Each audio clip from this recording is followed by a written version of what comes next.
నమస్తే రమ్మగారు. నమస్తే జయ. రమ్మగారు, రివర్స్ సైకాలజీ నిజంగా అవసరమా అండి? నేర్చుకోవాలా? మనం బాగా వాడతాం కదా జయ, దాన్ని వాడేస్తామా? మనకు తెలీదు. దీన్నే రివర్స్ సైకాలజీ అంటారని మనకు తెలియదు. నాతోటి ప్రాబ్లం అయితే నేను పోతాను రా, విన్నావా ఈ డైలాగ్? తెలుసా? మన గణేష్ రెగ్యులర్ చంపేస్తారు. Reverse psychology. అవును, నీతోటే ప్రాబ్లం, వెళ్ళిపో అంటామా మనం? అనం కదా. ఒకవేళ ప్రాబ్లం ఉన్నా మింగేస్తాం, అంతే కదా. అంతే. ఈ రివర్స్ సైకాలజీని పిల్లల దగ్గర నుంచి వాడడం మొదలు పెడతాం. పిల్లల దగ్గర వాడతాం. అసలు ప్రతి పేరెంట్ చేస్తారు జయ. అవునవునవును. ఎవరు మంచివాడు, ఎవరు గుడ్ బాయ్, వాడు గుడ్ బాయ్ కాదు, పాడు కాదు. ఎవరు గుడ్ బాయ్ అయితే వాళ్ళు ఫస్ట్ తినేస్తారు. అంతే. గుడ్ బాయ్ కాను అంటాడు, ఒకడు ఉంటాడు టెంపర్ వాడు. గుడ్ బాయ్ అక్కర్లా వాడికి, ఏం పర్వాలేదు. ఎవరికి మంచివాళ్ళు, అలాంటి మాటలు మనం చిన్నప్పటి నుంచి వాడతాం. రివర్స్ సైకాలజీ అంటే ఏం లేదు, సజావుగా ప్రశ్నించి సమాధానం రానప్పుడు ప్రశ్నని ఉల్టా తిప్పి అడగటమే రివర్స్లో. ఇది మనం ప్రతి చోట వాడుతూనే ఉంటాం. ఈ రివర్స్ సైకాలజీ మీదే కథ అది కదా. దేవతా వస్త్రాలు, ఎవరమ్మ పతివ్రత అయితే వాళ్ళ వస్త్రాలు ఎవరు కనపడరు, అలాంటి లెక్క. అమ్మలు పతివ్రతలు, మా అమ్మ చాలా పతివ్రత. ఈ వస్త్రం ఎవరికి కనపడుతుంది? పతివ్రతల కొడుకులకి మాత్రమే కనపడుతుంది అని చెప్తారు వాళ్ళు. వాడు వస్తాడు మంత్రి గారి ముందు, వస్త్రం కనపడదు. అమ్మో మా అమ్మ పతివ్రత కాదా అని వాడికి భయం వేస్తుంది. అది చెప్పడానికి ఇష్టపడ్డా కదా, అందుకని ఏం చేస్తాడు, అబ్బా కనపడింది, ఎంత బాగుంది, ఎరుపుకి పింక్ అంచు చాలా బ్యూటిఫుల్ గా ఉందంటాడు. అక్కడేం కనపడదు. ప్రతివాడికి తెలుస్తుంది. చివరికి ఏమర్థమవుతుంది? అందరి మీద వాళ్ళు అదే పడారు. మనుషుల మనస్తత్వాల మీద ఆట. ఇవి పెద్ద పెద్దవి చేసే వాళ్ళు కూడా ఉంటారు చేయ. మనం దైనందిన జీవితంలో చక్కగా వాడతాం దీన్ని. అవసరమే, ఉపయోగపడుతుంది. అదే పని మీద ఉండకూడదు. అవతల వాడితో మన మాట వినిపించడానికి, మన పని చేయించడానికి, లేదా వాడి పనే సజావుగా అయ్యేందుకు, కొంత టైం కలిసి వచ్చేందుకు, వాడికి మనకి స్నేహం ఉండేందుకు. సార్ మనం మంచివాళ్ళం, మనలాంటి వాళ్ళ వల్ల ఇవన్నీ ఎలా అవుతాయి సార్ అని పక్కవాడిని కలుపుకోవటం. నిజాన్ని వీళ్ళిద్దరూ ఒక స్టైల్ కాదు, కానీ కలిపేసుకుంటారు. కానీ ఏం చేస్తారు, వీడు మెతక, వీడికి భయం, ఎవడైతే ఇది వాడుతున్నాడో వాడికి భయం. పక్కవాడు తెంపరి వాడే, కానీ నువ్వైతే చేస్తావు నేనైతే చేయను అని అనకూడదు. ఏమనాలి? సార్ ఏదో మనం సంసారం, చిన్న కుటుంబాల వాళ్ళం, మనమేం చేస్తాం సార్ ఇట్లాంటి పనులన్నీ, దాని పాపిష్టి పనులు మన వల్ల కాదంటే ఇది పాపిష్టి పని, వీడు నన్ను అంటాడేమోనండి రెండో వాడికి చేయాలనున్నా మానేస్తాడు, సర్దుకుంటాడు. ఇలాంటి చోట రివర్స్ సైకాలజీ యూజ్ అవుతుంది. మన ఇళ్లలో ఇవన్నీ ఉండవు కదా, మన ప్రాంతంలో ఇవంతా ఉండవు. మన వాళ్ళంతా మంచాళ్ళు, మనం ఒకటి. నిజానికి ఇందులో ఏ మనము నిజం కాదు, అంతా సైకాలజీయే నడుస్తుంది. ఇప్పుడు నేను చేస్తాను అనగానే వీడన్ని ఏమనుకుంటాడో లేనిపోంది ఎందుకు. మన తెంపరితనానికి అడ్డుకట్ట ఇది రివర్స్ సైకాలజీ. దీంట్లో మనం ఎవరెవరిని కలుపుకుంటాం జయ? మనం కొలీగ్స్ని, క్లాస్మేట్స్ని, మన చుట్టాల్లో, మన ఇంటి పక్క వాళ్ళు, చుట్టుపక్కల వాళ్ళతోటి బాగా వాడాలి. మనమైతే చేయం. ఒకళ్ళు ఉంటారు ఈ సైకాలజీకి పడరు, మీరైతే మానేయండి, నేను చేయకుండా ఉండనంటారు. మనం కూడా మన దగ్గర ఇద్దరు ముగ్గురిని చూస్తాం అట్లా. అవునవును. మీరు మానేసుకోండి, మీ భయం అయితే. నేను మాన్న, నేను చేస్తా. వాళ్ళని కలుపుకుంటావు నువ్వు ఎప్పటికైనా. కొన్నాళ్ళకి మీరంటే పెద్దవాళ్ళు సార్, మా వాళ్ళు ఎక్కడవుతుంది బక్కవాళ్ళం, ఇది ఒక డైలాగు.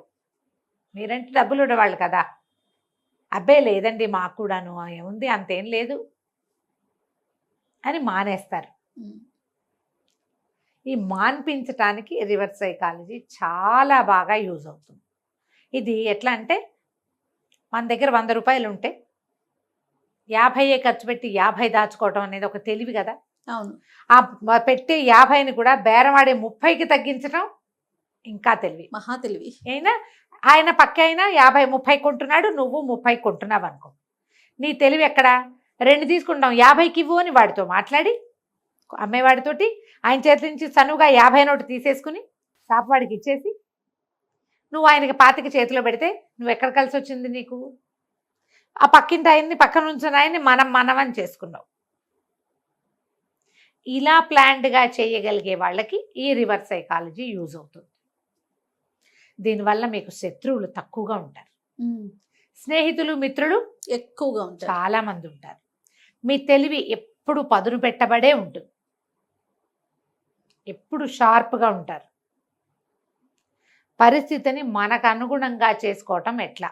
కాకపోతే ఇది ఎంతసేపు ఇదే పాట పాడుతున్నాం అనుకో, మిగిలిన జనాలకు వీడు ఈ రివర్స్ హ్యామరింగ్ చేస్తున్నాడు అని అర్థమైపోయిందా, వర్కౌట్ కాదు, మిమ్మల్ని పక్క పెడతారు వాళ్ళు. అందుకని మనలాగానే రివర్స్ సైకాలజీ వాడే వాళ్ళని 2-3 జత ఉంచుకోవాలి ఎప్పుడు సర్కిల్లో. నువ్వు నేను కనుమలుపుకొని మనం ఆడేయచ్చు ఆట. ఇవి పెద్ద పెద్ద విషయాల్లో ఉపయోగపడతాయని అనుకోకూడదు జయ. చిన్న విషయాల్లో పిల్లల్ని ఒప్పించటము, పెద్దవాళ్ళని ఒప్పించటము, స్నేహితుల్ని ఒప్పించటము, ఒక గుంపులో మిగిలిన సమాజాన్ని ఒప్పించగలగటము, వాటికి ఎక్కువ యూజ్ అవుతుంది. ఖర్చుదారి భార్యల్ని లైన్లో పెట్టుకోవడానికి, లేదా రోడ్ల మీదకి పరిగెత్తే భర్తల్ని లైన్లో పెట్టుకోవటానికి, మాట వినని పిల్లల్ని ఎంతో కొంత వినిపించటానికి ఇది వాడతాం. నేను చెప్పా కదా, ఎక్కువ కనుక వాడామంటే మనం ఈ ట్రిక్ ప్లే చేస్తున్నాము అని అవతల వాళ్ళకి అర్థమైందా, అసలుకే మోసం. అంత కాదు, ట్రిక్కీగా చేయకూడదు. కానీ అవకాశం ఉన్నప్పుడు, అవసరమైనప్పుడు దీన్ని వాడచ్చు. ఇది మనం సహజంగా చేస్తాం. ఏదో పెద్ద చెప్తుంటే అద్భుతమైన విషయంగా ఏం లేదు, అంత అద్భుతం కాదు ఇది. రొటీన్ గా మనం చేసే పని అంటారా? రొటీన్ గా చేసేదే. ఎవరు ఫస్ట్ వస్తే వాళ్ళకి అని చెప్తాం ఆ పిల్లల్ని.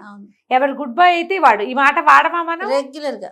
ఎవరు గుడ్ గర్ల్, ఎవరు గుడ్ గర్ల్, ఎవరు గుడ్ గర్ల్, అంతే. గుడ్ గర్ల్ అనిపించుకోవాలని ఉంటుంది ప్రతి వాళ్ళ అయినా కాపోయినా. అవును కదా. అసలు ఈ నాదే ప్రాబ్లం అయితే నేను పోతాను, సర్లేండి సార్ మీతో నాతోటి మీకెందుకు అలా అనేస్తారు. అనగానే మనం అవును అని అనేయలేకపోతాం. అవునంటారు, అవునని కొద్దిమంది అంటారు టెంపర్ వాళ్ళు, అందరూ అనలేంగా. మొహమాటం పోతుంది. ఆ మొహమాటం పోగొట్టుకోనంత వరకు దీన్ని యథేచ్ఛగా వాడుకోండి. గ్రూప్ స్టడీస్ అప్పుడు గ్రూప్ స్టడీస్ చేసేవాళ్ళం ఇది వరకు. నాకు లేదులే, నా గ్రూప్లో పెద్దగా జనం లేరు. పిల్లలు చాలామంది చెప్తుంటారు ఇట్లా, ఒక 4-5 కలిసి ఒక చోట కూర్చొని చదువుకుంటారు. ఒకటి చదివితే మిగిలిన వాళ్ళు వింటాం. ఒకడు ఉంటాడు, వాడు చచ్చిన చదవడు, ఓన్లీ వింటాడు అంతే. వాడు తెలివితేటలు, వాడికి తెలివి ఉంటే వాడు ఏం చేస్తాడు, కొద్ది రోజులు ఒక 3 ట్రిప్పులు 4 ట్రిప్పులు అయ్యాక వాడు చదవట్లేదని, ఒట్టిగా ఎంజాయ్ చేస్తున్నాడని వీళ్ళకి అర్థమవుతుంది. ముగ్గురికి, ఆ మిగిలిన వాళ్ళ ముగ్గురికి, అరే నువ్వు తప్పించుకుంటున్నావు రా అని చెప్పారనుకో, చెప్తే సర్లేరా నాకు చేత కాదు, మరి మీ ఇష్టం, రావద్దంటే మానేస్తానులే అంటాడు. మీ వల్ల ఇన్ని మార్కులు వచ్చినాయి రా, ప్రతిసారి అలాగే వస్తాయి, మీరు వద్దంటే మానేస్తాను లేరా పోనీ అనగానే, పాప వీటికి మార్కులు వస్తాయి ఎందుకు వీడిని చేయటం, సరే సావని ఏదో ఒకటి అని లాక్కుంటారు. అసలు ఇట్లా ట్రిక్ ప్లే చేసే స్టూడెంట్స్ టీ కాఫీలప్పుడు కూడా, టీలు కాఫీలు ఏమైనా కొనుక్కోటాలు చిన్న చిన్నవి, తలా ఒక 5 రూపాయలు ఇవాళ నా దగ్గర లేవంటాడు వాడు, తర్వాత ఎప్పుడో ఇప్పిస్తానంటాడు. అక్కడ ఎంత ప్లే చేస్తారో. అరే నా కోసం వదిలేరా, నేను టీ మానేస్తాను అంటే, మా దగ్గర డబ్బులు ఎవరా అన్నారు, పోలేంట్రా నేను మానేస్తాను లేరా, మీ ముగ్గురే తీసుకోండిరా అంటే, వీళ్ళు ముగ్గురు ఏం చేస్తారు, వెంటనే టీ తాకపోతే తలనొప్పి వస్తుంది అనుకో, ఏం చేస్తాను రా, డబ్బులు లేనప్పుడు పర్వాలేదు లేరా, 3/4 ముగ్గురికి 3 టీలు తెప్పించి మళ్ళీ వాడికి కప్పులో పోస్తారు. వాడు చూడు ఎంత బాగా పనిచేసిందో. ఈ తెలివితేటలు ప్రతి చోట యూజ్ అవుతాయి. మీరు అన్నట్లుగా దొరకనంత వరకు దొరికేలాగా చేసుకోకూడదు. ఎప్పుడైనా ఓసారి మనం కూడా 10 రూపాయలు వేసామనుకో, అప్పుడు పెద్దగా పట్టించుకోరు. అవును, ఎప్పుడు చేస్తా ఉంటే దొరికిపోతుంది. ఎప్పుడు చేసే వాళ్ళు ఉంటారు, దొరకరు. దొరికితే కూడా వాడికి మాట్లాడడం తెలుస్తుంది, అక్కడ కూడా తప్పించుకుంటారు. దొంగ మొహాలు. వాడు పూర్తిగా రివర్స్ లోనే ఉంటాడు వాడు. అంతే.